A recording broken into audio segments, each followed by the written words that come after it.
Chapter 2. Thus the heavens and the earth were finished, and all the host of them. And on the seventh day God ended his work which he had made, and he rested on the seventh day from all his work which he had made. And God blessed the seventh day and sanctified it, because that in it he had rested from all his work which God created and made.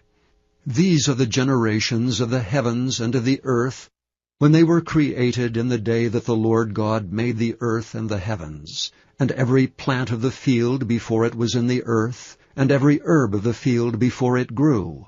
For the Lord God had not caused it to rain upon the earth, and there was not a man to till the ground.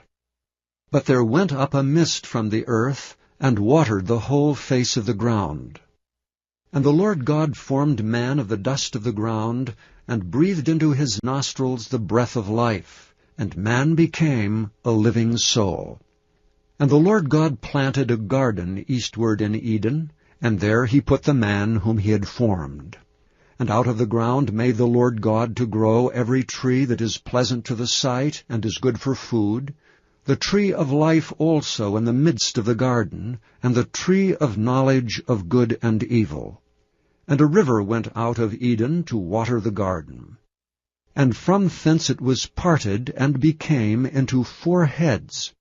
The name of the first is Pison, that is it which compasseth the whole land of Havilah, where there is gold. And the gold of that land is good. There is bdellium and the onyx stone. And the name of the second river is Gihon. The same is it that compasseth the whole land of Ethiopia. And the name of the third river is Hiddekel, that is it which goeth toward the east of Assyria. And the fourth river is Euphrates. And the Lord God took the man, and put him into the garden of Eden to dress it and to keep it. And the Lord God commanded the man, saying, Of every tree of the garden thou mayest freely eat, but of the tree of the knowledge of good and evil thou shalt not eat of it, for in the day that thou eatest thereof thou shalt surely die. And the Lord God said, It is not good that the man should be alone. I will make him an helpmeet for him. And out of the ground the Lord God formed every beast of the field, and every fowl of the air, and brought them unto Adam to see what he would call them.